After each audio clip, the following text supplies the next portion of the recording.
दोस्तों, ये सच्ची कहानी कुछ ऐसे मजदूर की है, प्लेन क्रैश होने की वजह से फंस जाते हैं, पर वहाँ उनका सामना होता है कुछ मंगोलियन डाकुओं से।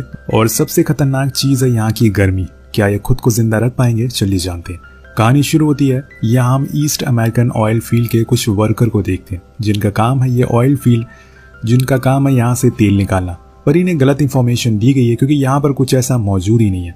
इसलिए इन्होंने अपनी कंपनी वालों को कहकर खुद को वापस ले जाने के लिए बोल दिया है। और अभी थोड़ी देर में एक प्लेन आने वाला है जो इन्हें यहाँ से बाहर ले जाएगा।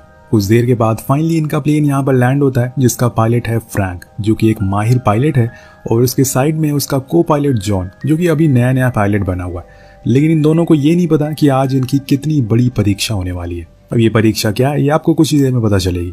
सभी वर्कर प्लेन में सारे सामानों को भरते हैं, जिसमें कुछ खाने पीने का सामान भी होता है, क्योंकि अब इन्हें यहाँ पर थोड़ी रहना है। जिसके बाद प्लेन उड़ान भरता है और ये भूल जाते हैं कि कुछ देर तक तो मंगोलियन रेगिस्तान के ऊपर से ही इन्हें गुजरना है। यहाँ पर किसी प्लेन को उड़ा पाना आसान नहीं है, क्योंकि थोड़ी ही देर में इनका सामना एक विशाल रेगिस्तान तूफान से होता है, जो कि इनके प्लेन को पल भर में ही अपने आगोश में ले लेता है। फ्रैंक कहता है कि हमें इसी के बीच से होकर आगे बढ़ना होगा। अगर वापस गए तो हमें कई दिन फ्यूल के लिए इंतजार करना होगा।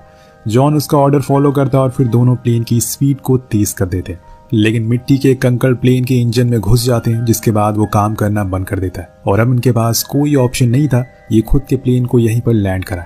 लेकिन लैंड कराने से पहले इनके साथ एक अनहोनी हो जाती है। जहाज की ऊंचाई इतनी कम हो गई थी कि वो उसके पीछे का हिस्सा एक चट्टान से टकरा जाता है, जिसकी वजह से पीछे रखा हुआ सारा सामान नीचे गिर जाता है। और अब उसे संभाल पाना मुश्किल था, इसलिए जहाज अब तेजी से नीचे आने लगता है। लेकिन इसी में एक मजदूर खुद को संभाल नहीं पाता और हवा के बहाव के साथ ही पीछे उड़ जाता है, जिससे कि उसकी मौत हो जाती है। यहाँ जो भी लोग जहाज में बैठे थे वो घबराए और डरे हुए थे। उन्हें अंदाजा नहीं था कि अगर वो नीचे गिरे तो मर भी सकते हैं। खैर, बड़ी ही मुश्किलों के बाद इनका प्लेन एक क्रैश लैंडिंग करता है। लेकिन तूफान अभी भी चल ही रहा है और इसलिए बाहर जाने का कोई मतलब नहीं बनता। जब ये लोग अपने आसपास देखते तो इन्हें पता चलता है कि इनके कुछ साथी मारे जा चुके हैं। इसलिए वो जैसे ही तूफान रुकता है तो उन्हें बाहर ले जाकर गाड़ देते हैं। और ऐसा करने वाली एक लेडी थी, जो कि उस ऑयल फील्ड की वर्कर की हेड थी। वो अपनी नजरें चारों तरफ घुमाते हैं तो उन्हें समझ आता है कि वो असल में किस जगह पर है।